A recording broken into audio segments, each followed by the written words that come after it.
जय श्री कृष्णा सा। आप सभी का मेरे चैनल पर स्वागत है। आइए सुनते हैं शनिवार की व्रत कथा।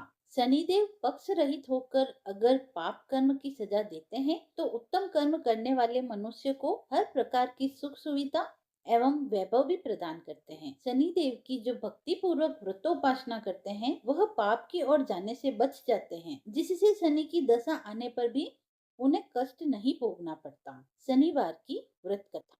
एक समय की बात है, स्वर्गलोक में सबसे बड़ा कौन है कि प्रश्न पर 9 ग्रहों में विवाद हो गया। यह विवाद इतना बढ़ गया कि भयंकर युद्ध की स्थिति बन गई। निर्णय के लिए सभी देवता देवराज इंद्र के पास पहुंचे और बोले, हे देवराज, आपको निर्णय करना होगा कि हम में से सबसे बड़ा कौन है। देवताओं का प्रश्न सुन इंद्र उलझन में पड़ गए। फिर उन्होंने सभी को पृथ्वीलोक में उज्जैनी नगर में राजा विक्रमादित्य के पास चलने का सुझाव दिया। उज्जैनी पहुंचकर सब देवताओं ने अपना प्रश्न राजा विक्रमादित्य से पूछा, तो वह भी कुछ देर के लिए परेशान हो उठे, क्योंकि सभी देवता अपनी अपनी शक्तियों के कारण महान थे। किसी को भी छोटा या बड़ा कर देने से उनके क्रोध के प्रकोप से भयंकर हानि पहुंच सकती थी। अचानक राजा विक्रमादित्य को एक उपाय सूझा और उन्होंने विभिन्न धातुओं जैसे सोना, चांदी, कांसा, तांबा, सीसा, रांगा, जस्ता, अभ्रक व लोहे के 9 आसन बनवाए। धातुओं के गुणों के अनुसार सभी आसनों को एक दूसरे के पीछे रखवाकर उन्होंने सभी देवताओं को अपने अपने सिंहासन पर बैठने के लिए कहा। देवताओं के बैठने के बाद राजा विक्रमादित्य ने कहा, आपका निर्णय तो स्वयं ही हो गया।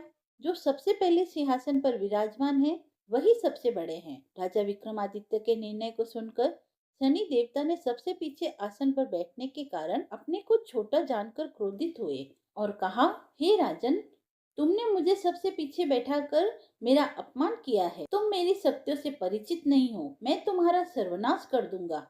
शनिदेव ने कहा, सूर्य एक राशि पर 1 महीने, चंद्रमा 2.25 दिन, मंगल 1.5 महीने, बुध और शुक्र 1 महीने, बृहस्पति 13 महीने तक रहते हैं। लेकिन मैं किसी भी राशि पर 2.5 वर्ष से लेकर 7.5 वर्ष तक रहता हूँ। बड़े बड़े देवताओं को मैंने अपने प्रकोप से पीड़ित किया है। श्री राम की 7.5 आने पर उन्हें वनवास हो गया। रावण की आने पर उसकी लंका को बंदरों की सेना से परास्त होना पड़ा। अब तुम सावधान रहना। ऐसा कहकर कुपित होते हुए शनिदेव वहां से चले गए। वह अन्य देवता खुशी खुशी वहां से चले गए।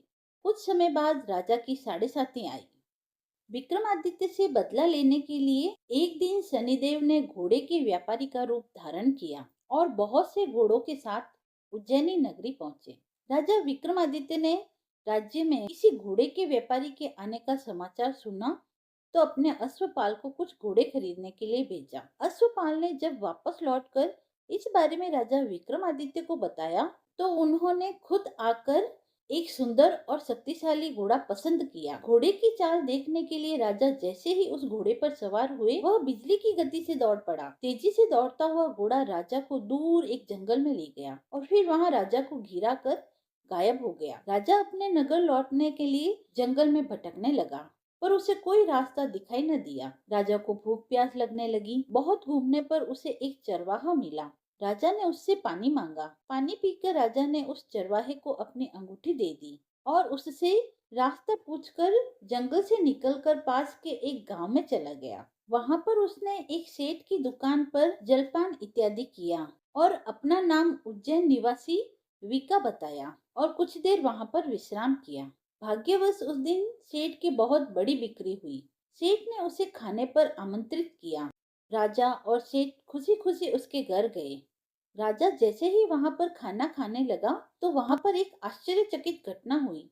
उस घर में एक खुटी पर एक हार लटक रहा था, जिसे देखते ही देखते खुटी निगल गई और थोड़ी देर में पूरा हार गायब हो गया। सेठ ने देखा कि हार गायब हो गया है तो उसने सोचा कि यह हार वीका ने चुराया है और उसने चोरी के संदेह में राजा को रस्सियों से बांधकर नगर के राजा के पास भेज दिया। राजा ने विक्रमादित्य से हार के बारे में पूछा तो उसने बताया कि खूंटी ने हार को निगल लिया है। इस पर राजा क्रोधित होकर चोरी करने के अपराध में विक्रमादित्य के हाथ पांव काटने का आदेश देते हैं।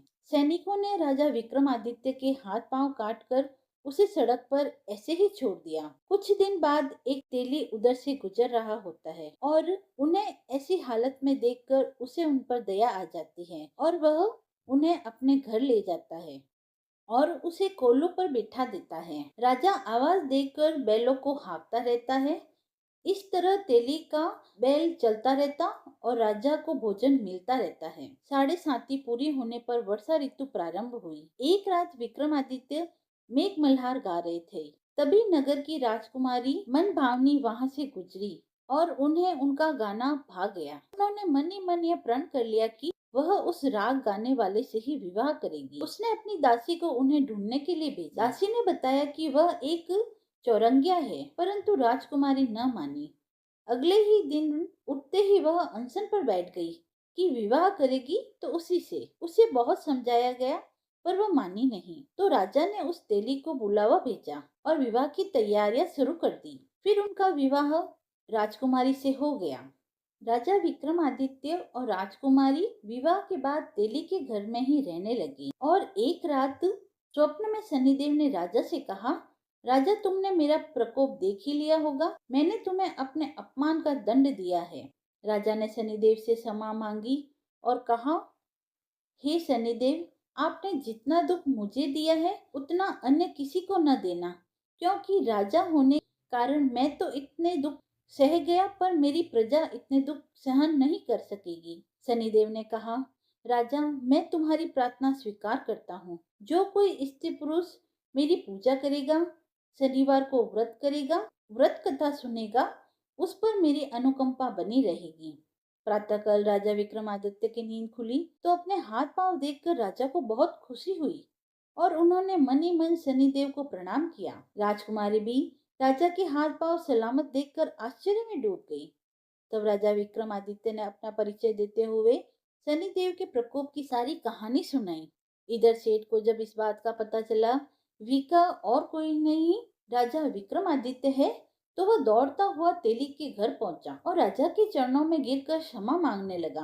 राजा ने उसे क्षमा कर दिया, क्योंकि यह सब तो शनिदेव के प्रकोप के कारण हुआ था। सेठ राजा को अपने घर ले गया और उसे भोजन करने का आग्रह किया। भोजन करते समय वहां एक आश्चर्यजनक घटना घटित हुई। सबके देखते देखते उस खूंटी ने हार उगल दिया। यह देखकर सेठ जी के आश्चर्य की और खुशी की सीमा न रही और सेठ जी ने अपनी बेटी श्री कंवरी से पारिग्रहण करने का निवेदन किया। राजा ने इस निवेदन को सहर्ष स्वीकार किया। कुछ समय पश्चात राजा अपनी दोनों रानियों मनभावनी और श्री कंवरी को सभी उपहारों सहित लेकर उज्जैनी नगरी में पहुंचे।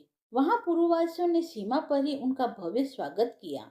सारे नगर में दीपमालाएं हुई। वह सबने खुशियां मनाई। वह राजा ने घोषणा की कि मैंने शनिदेव को सबसे छोटा बताया था, जबकि असल में वह सबसे सर्वोपरि है। तब से सारे राज्य में शनिदेव की पूजा और कथा नियमित रूप से होने लगी। जो कोई शनिदेव की कथा को सुनता है, पढ़ता है, उसके सारे दुख दूर हो जाते हैं। कथा समाप्त हुई। यदि आपको कथा पसंद आई हो तो आप मेरे चैनल को लाइक, शेयर एंड सब्सक्राइब करें। धन्यवाद।